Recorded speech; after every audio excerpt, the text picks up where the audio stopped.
Lenin said on one occasion, capitalism is horror without end.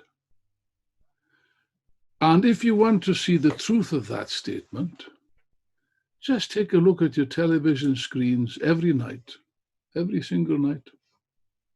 You have a vision of incredible suffering, degradation, and death, affecting millions of men, women, and children on a global scale. It's like something, I don't know how you describe it. It's like reminiscent, I suppose, of the bubonic plague, of the Black Death of the 14th century, or some horrible scene out of Dante's Inferno. Yes, but this is not ancient history. And this is not a work out of medieval literature. This is life, or rather death, facing millions and millions of innocent people through no fault of their own.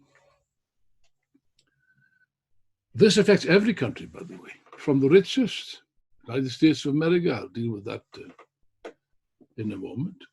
But also, of course, don't forget those many countries, the majority of the human race, who even without this horror, even without this pandemic, were already living on the verge of starvation, struggling, poor people, poor women and kids, struggling to make an ends meet, living in the slums of Calcutta and Lagos and other countries. Incidentally, you see, it really is, if it wasn't so serious, it would almost be a comedy.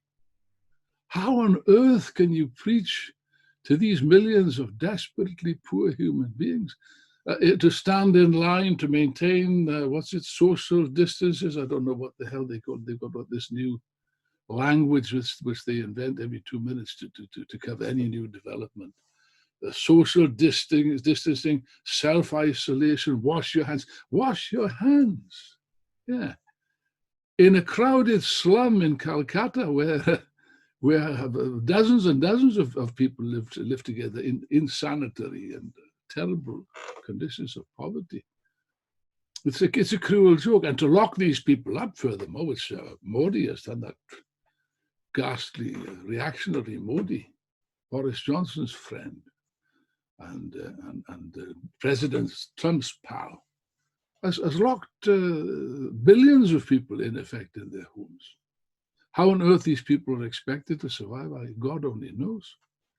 And there's even been pictures on the television, which are horrific pictures, of these poor, desperate, homeless people. They don't have a home to go to. They say to people even in London and New York, there are many people that do not have a home, and they're told to go home. Oh, what are you going to say to those millions of people on the streets of India that have no home? I've seen them with my own eyes. It's just astonishing. It's a terrible state of affairs. They have nowhere to go, these people, particularly the migrant workers from other parts of the country, who are now being driven out. And when I say driven out, like cattle, beaten, horribly beaten up by the brutal police force. There was a horrific picture the other day of desperate poor women and children and people being sprayed with high pressure hose pipes, disinfectant, and God knows what kind of toxic poisons were in that ghastly mixture, but they were being sprayed, mercilessly sprayed. I think it even caused a scandal. Those images even caused a scandal in India, where people are used to such barbarity. And what has it achieved? These countless hundreds of thousands, perhaps millions of people, migrant workers, driven out of the big cities. Where are they supposed to go? They only got one place to go, trudging hundreds of miles, starving in terrible conditions of privation, to go back to their native villages. In the poorest parts, where there are no health facilities to speak of, where they will spread this dreadful plague, which therefore will these very measures, these monstrous measures adopted by Modi and the ruling gang in India will spread this horrific illness far and wide, and the heaviest weight will fall, of course, on the poorest layers, the most vulnerable layers of society. horror without end. Oh yes, and it doesn't just apply to the poor countries, you know. I mean, from the very beginning of this nightmare, it is a living nightmare. Just look at the reaction of our rulers, the ruling class. People that are supposed to be in charge of society, people that are supposed to have some idea in their head about how to deal with situations of this sort. You know, the Boris Johnsons, the Donald Trumps. Oh yes, Donald J. Trump. Yes, it was only a mild form of flu, I think he said. You know, something of no consequence. Carry on working. Above all that, isn't it? Above all that. Carry on working. Never mind about your health. Never mind about your family's health. Never mind if you end up in the morgue. You carry on working to keep our system going, to earn big profits for the American bankers and capitalists, including Donald Trump. That's the ethic of these systems. You better believe it. You better believe it. Sometimes, you know, I hear some stupid people saying, oh no, you Marxists, you've got a very jaundiced view of human beings, you know. After all, even the capitalists are humans, aren't they? Well, I suppose they are. They've got 2 legs, 2 eyes, 2 arms. They breathe, the air goes in and out, and so on. Some of them even got elements of intelligence, I believe. Yes, but they're above and beyond their status, their biological status as belonging to the same species as the rest of humanity. They're above all capitalists, vampires, whose sole aim in life and sole purpose in life, that's the whole purpose of their existence, is to suck the living blood out of millions of. Oh yes, I'm not exaggerating. And they have a corresponding psychology and a corresponding morality. It's quite amusing when they try to lecture Marxists on the subject of morality, you know. Trotsky wrote a very good pamphlet on that called Their Morals and Ours, which I recommend you to read with every possible enthusiasm. Yes, just look at their morality. You know, you've got this creature who really is running the show in number 10 Downing Street in Dominic Cummings, or Rasputin as he's known to his close friends, I believe.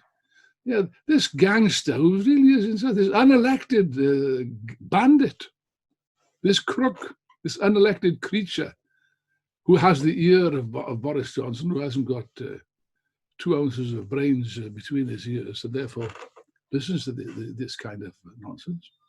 From the very beginning, he put forward, he's not the only one, but he put forward this crazy, this lunatic idea of, I think it's called herd immunity, isn't it? Something like that.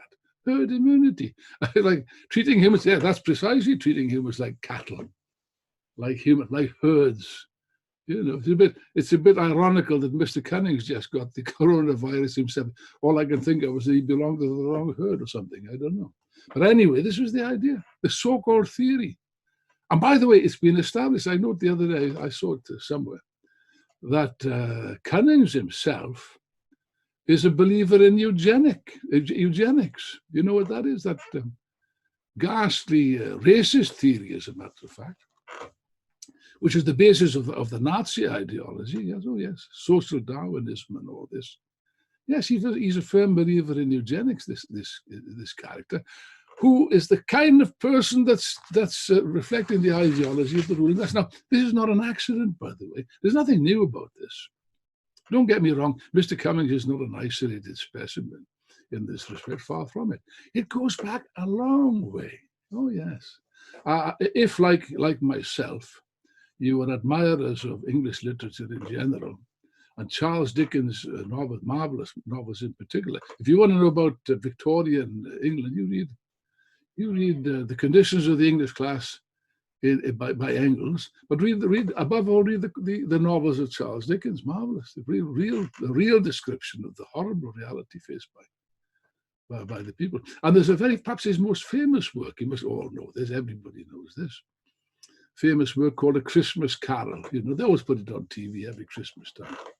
And it's, I won't go into the story, you probably know it, but the central character in this is a mean-spirited, vicious, misanthropic capitalist by the name of Scrooge, Ebenezer Scrooge. Christmas time comes around, and as usual, he's forcing his workers to work even on Christmas Day without mercy and so on. Some philanthropic gentleman, bourgeois, come round to visit him, collecting money for the poor people, which he refuses naturally to give, because why should he give his hard-earned cash to a bunch of unemployed loafers, probably, as he would put it. And these well-meaning bourgeois middle-class gentlemen appeal to his better nature, which, of course, he does not possess. But anyway, they appeal to Mr. Scrooge. Don't you understand? If you don't feed these people, they're going to die of starvation. What was the reply of Ebenezer Scrooge? I never forget this in a Christmas card. He said, well, all right, let them die. Let them die, and thus reduce the surplus population. Reduce the surplus population. That's a scientific theory, by the way, by a chap by the name of Malthus, this horrible, reactionary, vicious gangster, the Parson Malthus, Marx described it as, whose ideas are still in circulation to this day and accurately reflect the real morality and mentality of the bourgeoisie. You don't believe me? Well, I can easily prove it if you just bear with me for 1 second, if I can find what I am looking for, which I probably can't. It's the wrong thing. Just a minute. You have to be patient. I'm always in my desk is always in a mess. Anyway, there was one. Here we are. A journalist from the Telegraph. That's Boris Johnson's old paper, I believe. A chap by the name of, excuse me, my eyesight is not very good, Jeremy Warner, a journalist from the Telegraph, who tweeted a few weeks ago, and he said the following. Get a load of this. Listen carefully to what he writes. Not to put too fine a point on it, from an entirely disinterested, of course, probably be disinterested, isn't it? An entirely disinterested economic perspective, the COVID-19, let me see what I'm reading here, COVID-19 might even prove mildly beneficial in the long term. Is it the long term? Mildly beneficial in the long term, yes. But how? By disproportionately culling, that's the word they use for rodents and badgers with tuberculosis and stuff like that, by disproportionately culling elderly dependents. Now there you have it. By a respectable bourgeois journalist, and he's not the only one. There's similar remarks, I believe, I am told, have been made even by doctors. I don't know what happened to the hypocritical oath in those cases. From Germany and Holland saying the same thing. Oh, it's a good thing for old people to die. They must die, because that will relieve the burden paying in regularly in order to furnish money for these pensions. That little detail is forgotten, of course. Oh no, these are portrayed as an unnecessary burden on society, and therefore to have a little cull, like they do killing seals in Canada or in Alaska, I can't remember. Just knock them on the head. Well, perhaps it'll come to that in the end, go around knocking old people on the head. Why not? It's a lot quicker, a lot more efficacious. But here, listen, this is not a joke. What I'm describing to you, comrades and friends, is the real, cynical, cold-hearted, vicious morality of capitalism and the ruling class, the people that run society. The other day, Andrew Cuomo, I think his name is, the mayor of New York, he actually said, it's quoted in this week's Economist, if I've got it handy, it's just somewhere. Oh, by the way, what an interesting front page. You see that? See what it says? A grim calculus. A grim calculus. What's the grim calculus? Let's read the first sentence if I can. I'll have to have a bit of assistance here because my eyesight is not too clever. It says the following. This is how it starts.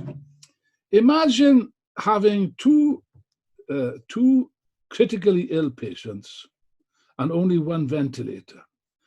That is the choice faced by many. Well, that is the choice. That's not a literary a turn of phrase or something like that. It's a fact. That is the reality. We are the national health in Britain is desperately short of ventilators, as is every other health service in the world.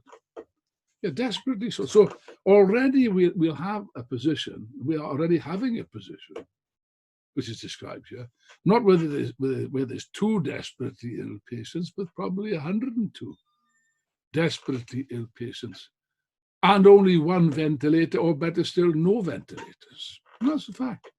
That's a fact. And governments all over the world are criminally responsible. They will be criminally responsible for the death. The deaths which will occur. Cuomo said, by the way, that was the phrase. Did I quote that already? Yes, he said that we're not going to put a dollar figure on a human life. That's what he said. Well, a very laudable sentiment, but unfortunately, Mr. Cuomo doesn't tally with the facts. Not far from it.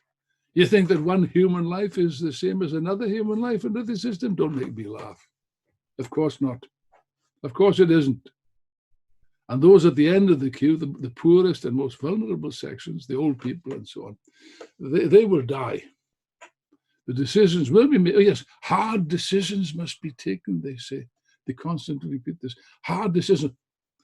Now, why should we make hard decisions? Why do we say we? It's not us, of course. It's the unfortunate doctors and nurses, doctors in particular, who are already struggling under appalling difficulties because of the extreme lack of resources, because of the way that the health service has been run down deliberately and robbed and cheated and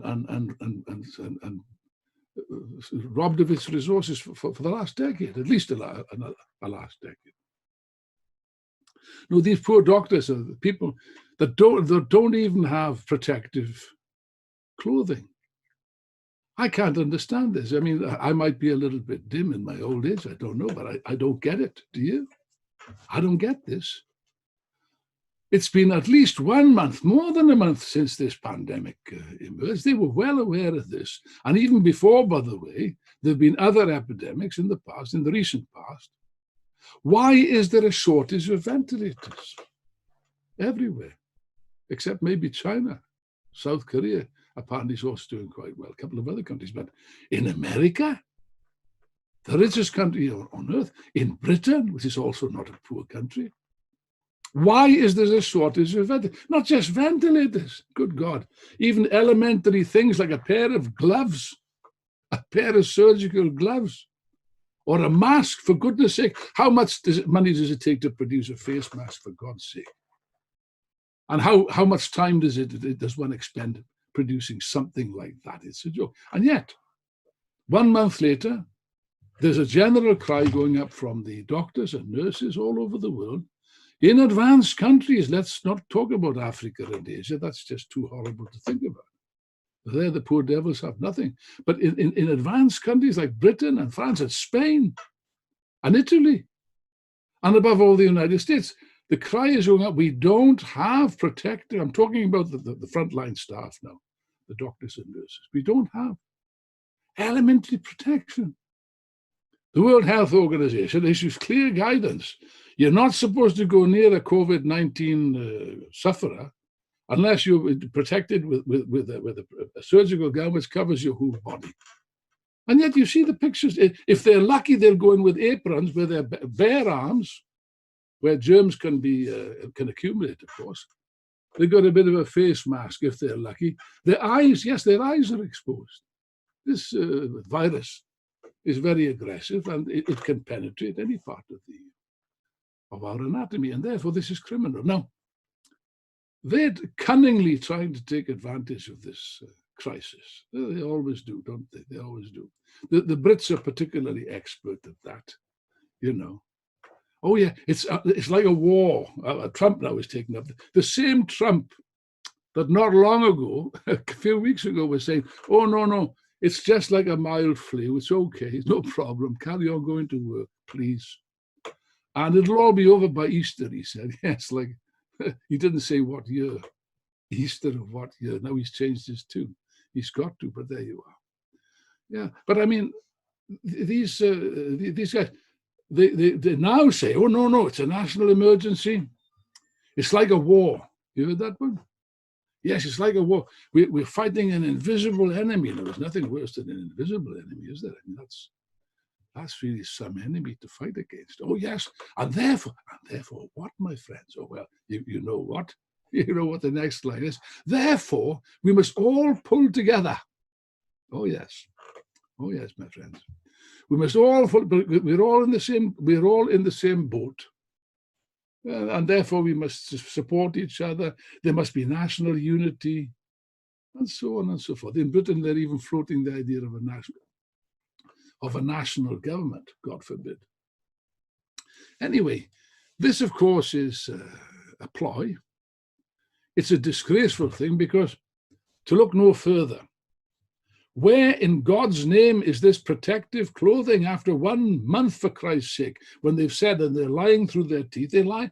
I don't know. I mean, if there was a Nobel Prize for telling lies, I think Boris Johnson and those creeps would be first in the queue. They just lie. They brazenly lie through their teeth every night. It makes me sick to look at the television. They got constant so-called news conferences. Yeah. And what do they say? Oh, no, there's no shortage of protective clothing. We've got stacks of it. We've got millions of masks, and millions of this, and millions of the other. And they show pictures of warehouses. I don't know where the warehouses are. Perhaps they're in Shanghai or someplace. I don't know. Certainly not in this country. Stacks, and we are delivering this stuff. When they're asked, when will the stuff arrive, which journalists do ask, they say, oh, ASAP, as soon as possible, which is enough to say, bugger off. Don't ask stupid questions. Because the stuff is not arriving in anything like the quantities which are required urgently to save lives. That's the bottom line here. This is a question, my friends, not even of economic exploitation or this, that, or the other. It's a question of life and death, and many people have died. Spain is over 10,000 now, I think is the latest figure I saw. Italy is way up there, more than that. 15, I can't remember. In America, Mr. Trump, the same guy that was saying, oh, it's only like the flu. It's all right, it'll be over once the sun comes out, he says. Because this virus can't put up with the sun, you see, according to him. The same Trump is now saying, well, I mean, there may be, with luck, if we're lucky, we'll have 100,000 deaths. Oh, yeah, 100,000 is not too bad a figure, he said on television. Oh, yes, and of course, it may be more than that. It may be 250,000. Nobody knows, of course, least of all Donald Trump. So this is the horrendous, about New York now, by the way. America now has got more deaths than China from this disease, 55% more, the last figure that I saw, and it's rising.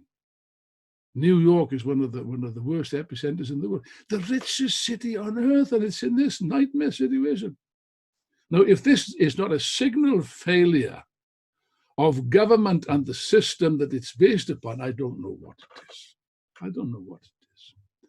And you know, there's no question of all being in it together. That is a lie. We're not all in it together. How does it come about that Donald Trump can get tested? And other rich people in the States can get tested, and ordinary people, doctors can't get tested in the States. How is that possible? How is it possible for Bonnie Prince Charlie to get, he's got it as well, by the way. I don't know how he managed that. Anyway, you'll be really relieved to hear that he's on the mend, so that's okay. We can all relax. Yeah, he was tested quick enough. Boris Johnson was tested quick enough. Matt Hancock, the health minister, was also got it. He was tested quick enough. Yeah, but there's time enough to fix them. The rich, the powerful, the influential, yeah, they're okay. Not many of them is going to die, you can bet your bottom dollar. You won't find many of them in the morgue, which they're opening up a huge so-called hospital. It's more likely to be a morgue in near where I live, in the south, in the Millennium Center. No, this is serious. You know what? It isn't a question of all together. It never is. It isn't in a normal war. It's always the same line. At the beginning of a war, patriotism, flag waving, all together, save the nation, and all the rest of the nonsense. Yes, and they're trying the same trick now. It won't wash, you know. It will not wash. Temporarily, it will. Temporarily, it might have an effect because people are stunned and people are desperate to see any kind of action that is that is being undertaken or promised. Plenty of promises here, not much action, but lots of promises. All lies, by the way. But in any case, the bottom line is this, my friends. The bottom line is that this is a class question. Oh, yes. This glaringly exposes the abysm, the chasm, the unbridgeable chasm that has opened up in society everywhere between the super rich and the rest of us, the poor, the vulnerable, the underprivileged, the unemployed, the old people, and so on. It's an unbridgeable gap. And all this crisis has done, this COVID-19 business, is to act as a kind of tipping point. It exposes, it emphasizes things that were already known. Now, from a Marxist point of view, I have to say that, of course, we don't welcome this, of course. Who could welcome anything like this? But I have to say this to you. It is stated, it is alleged frequently, that the economic crisis, which is another serious factor in the situation, is caused by COVID-19. Well, not so. That's absolutely and completely untrue. Not so, not so. You know, we wrote a document in the INT called World Perspectives, written last September, long before this was ever heard of, in which we pointed out with facts and figures that the so-called boom, the so-called economic recovery, was in any case running out of steam. It was very fragile, and it could, we said, it could easily turn into a deep recession. We said it would be deeper than 2008, and it will be. And we said that it could be caused by any accident. An accident, in philosophical terms, is an event which might or might not have happened. For example, a stock exchange crisis, or a war in the Middle East, or even an unfortunate tweet, a particularly idiotic tweet by the President of the United States. Any of these things could have been the detonator to spark off a deep recession. Well, it was none of those things. It was the COVID-19 that served this purpose. But it has served this purpose, yes. And what an effect. It's a terrific collapse. It's an astronomical collapse. You know, I mean, I just saw the recent figures for the United States. 6.6 million workers in the United States are now claiming unemployment benefit. Add that to 3.3, I think it was 3.3 million last week, brings us up to 10 million in the space of a week, a few days. These are unprecedented figures, but they've never been seen before. And the unemployment everywhere is going to skyrocket. What's the reaction of the bourgeois? What solution have they got to this? Well, we already pointed out in advance. You see, if you ask me, are there no instruments which the bourgeois can use to avoid a slump or a recession, or at least to palliate its consequences? I answer yes, of course. There are such things. They're well known. The main two instruments is to lower the rate of interest. The second one is to increase state expenditure. Keynesianism, you see. Now, the first option is really out of the question because the interest rates, as you probably know, are close to zero if they're not zero already, and therefore you can't use that. That instrument has been used up already over the last 10 years to try to kickstart the economy, if you like. But you see, the second business of increasing state expenditure, that's also highly problematical, although they're doing it. Oh, yes, they're doing it. It's quite astonishing what they're doing. Yes, but you see, it doesn't, from a capitalist point, from the standpoint of responsible capitalist economics, it doesn't make sense. This is voodoo economics, my friends. You see, there were already huge debts left over from the previous crisis, 2008, when they bailed out the banks, as you remember. They very, very tender feelings for the banks and capitalists. They bailed them out. And the public then was faced with the bill. That explains 10 years of austerity. Now work it out. Just look at the States, work it out. Figures are clear enough. It only took them a couple of weeks. Last time in 2008, I think it took them several months to work out an action plan. This time it took them a couple of weeks because they were panicking. And they are panicking. Oh, yes. And they've shoveled into the economy over $2 trillion. These are eye-watering figures, my friends. Last time, 2008, I think it was $1 trillion. That was quite enough. Huge amounts. And Britain and France and Spain and Italy, they're all the governments are doing the same thing. They're merrily shoveling in state money. To what? To what? Not to help the working class. That's a lie. That's how they've tried to present it. No. There's a huge, massive, eye-watering subsidy to big business to maintain the profits of big business, to pay the wage bills of the capitalists. By the way, the capitalists, in many instances, have got plenty of loot with which to sort this out themselves. But no, once again, the state is intervening to bail out the capitalist system yet again. Now, this is strange, isn't it? I ask you to meditate just for one moment on the logic of this. For years and decades, for at least 30 years, we were fed constantly on a constant stream of propaganda to the following effect.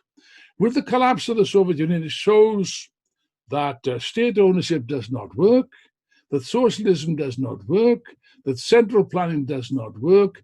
Long live the market and free enterprise. Am I right or am I right? I think I'm right. Okay. And the state, no, they said, all these economic professors with lots of letters after their name, they said, the only role of the state is to stay out of the economy. Check it. Read the textbooks. Check it. That's what they said. The state must play no role in the economy. Okay. So what about the situation now? Like in 2008, the capitalist economy is at the point of collapse. It's on its knees. And who saves it? The state. The same state that was not supposed to play any role whatsoever. That's socialism, isn't it? But not really, but nevertheless. Okay. And central planning and central direction, well, they've got all of those things now. So where does this leave the free market economy? You tell me. It leaves it nowhere, my friends. The free market economy is bankrupt, finished, corrupt, inefficient, totally incapable of handling anything, particularly a crisis of this character. And therefore, yes, the whole responsibility for solving this mess falls to the state. The state is giving trillions, huge amounts of money. Now, this is Keynesianism, and even many reformist politicians in the Labour Party as well, even some lefts who ought to know better, but there you are, they don't. They argue that Keynesianism is the answer. You know, we can have capitalism, but it must be nice capitalism, you know. A sort of state capitalism, I suppose. Capitalism with a friendly face, yeah. You'd be lucky to get such a thing as that. It's not known in zoology. It's like trying to teach a man-eating tiger to eat grass instead of meat. But there you are. You try it, you won't succeed. You'll end up inside the tiger's belly, that's all. Now, think. You see, there's a certain logic to all this. If you say A, you've got to say A, B, C, and D, okay? Let's say the crisis is over eventually, of course, this COVID-19 business, I don't doubt eventually if they find a vaccine, it'll be over, what, in 18 months? I don't know, but I'd like to hazard a guess. It will be over eventually. And we'll return to normal, will we? I don't think so. I don't think so. You think that, you've got another thing coming. Look, all the governments in the world are going to be burdened with colossal and unprecedented debts, loaded down with this terrific burden. Question, my friends, question to you. For a quiz pub, let's try it out. Very simple question. Who pays? Who pays for all this colossal amounts of money that have been borrowed, by the way? They've been borrowed. But debts are going to be paid, you know. You borrow money, you've got to pay it back. That's the disadvantage of it, okay? Now, I'll give you three guesses. I'll tell you who's not going to pay. The capitalists are not going to pay. The bankers are not going to pay. The rich are not going to pay. Prince Charles is not going to pay. Boris Johnson's not going to pay. Donald Trump is certainly not going to pay. No, it will be the millions of ordinary people, workers, old age pensioners, unemployed, men, women, students, everybody. You'll pay for this. And by God, it will be a painful experience. You think you had austerity before in the last 10 years, you ain't seen nothing yet. Yes, but I just add this as a rider.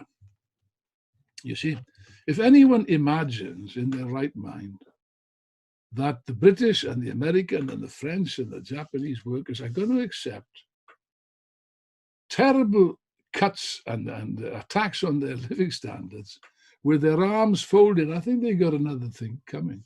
Oh no. What you have here, my friends, what I'm describing to you, is a finished recipe for an explosion of the class struggle everywhere. I make that prediction here and now. Oh yes.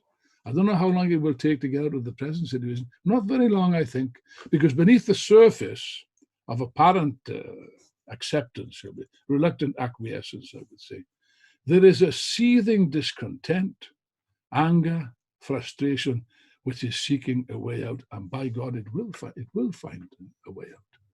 You see it already in Italy. There's been the outbreaks of strikes and wildcat strikes and so on, of workers who are fed up being forced to go to factories where they face contracting diseases and passing it back to their families and so on. That's going to happen elsewhere.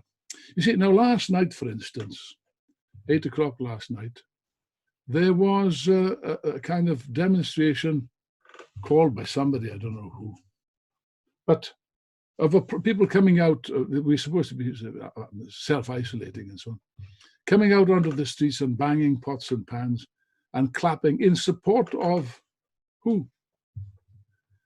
Not in support of Boris Johnson and his government. No, there's no question of that. That wasn't what the people were applauding. The people, good, healthy, working class people with good intentions and so on, humane people, who have every sympathy with their brothers and sisters working in the hospitals. There was applause for them. It was class solidarity. That's what it was. By the way, I spoke this morning to Paul Murphy in Dublin, and he was saying that in Dublin, it was noticeable that the applause was far greater in working class areas and far less in middle class areas. That doesn't surprise me at all. It is a class question, my friends, already at this stage. People already are very deeply suspicious of the activities of their governments, what they're doing or what they're not doing. And therefore, all this contained anger, it is contained, but it won't be contained for long, is going to burst to the forefront with an unprecedented eruption of the class struggle. You better believe it. I don't agree with those people. There's too many of them, unfortunately, in the so-called left. Good God. God preserve us from the left, I say. Good heavens above. Most of them are pretty useless people who've learned nothing, by the way, and still learn nothing. You know, these people, these guys that go around weeping into their beer, or rather, I should say, weeping into their herbal tea. They probably don't drink beer. Weeping into their herbal tea and complaining, oh, it's a terrible situation. Oh, look at this, it's reactionary. Hitler's going to come to power. All this bullshit. You hear of these useless dead fish, I call them. No. The real future is with the youth who are already being aroused to life even before this over the climate issue. Another example where capitalism is destroying our planet. That's the future. A new generation is being awakened to life. And many people, I think, you see, and I'll finish on this note, there are moments in history which are moments of profound change, where the whole situation is like a tipping point, where quantity becomes transformed into quality, to use a dialectical expression. Yeah. And there are in these moments like this, the whole process becomes accelerated. Previously, it was a bit slow. Now it's become suddenly accelerated. Oh, yeah, I don't doubt it for a moment. And in situations like this, you can have lightning change, the moods, the consciousness. I'm fed up with these stupid people, so-called lefts, ex-lefts they are. Oh, no, the consciousness of the masses is very low. Oh, come on. Don't give me the belly. I'm too old for that. No. Consciousness can change with lightning speed in a situation like this. And the whole question is this. When the masses begin to move, when the workers and the youth begin to move, and they will, as night follows day, the only question that should concern us is this. When they get on the move, will they find the necessary organization, the necessary leadership, which is a fundamental need in order to carry the movement to a successful victory. You know, there's no two ways about it. An army needs good generals, needs good officers, good leaders, and that's our purpose. That's the purpose of the Marxists, to learn from things. You know, the philosopher Spinoza, was a marvelous philosopher, by the way. He once said the following: "Our task is neither weep nor to laugh, but to understand." Comrades and friends, that is our task. Neither weep nor laugh, but understand. And once you've understood what is taking place in society, the real process is taking place under the surface, and seeing the world that they're developing, well, you have to draw the necessary conclusions. And it's a race against time, really. You know, I would end on that note. We have some time. This crisis is going to last for quite some time, with ups and downs, it's true. But it will last for some time, because there's no way out on the basis of capitalism. That's the bottom line. Yeah, but we have some time, but we don't have all the time in the world. And therefore, I appeal to you.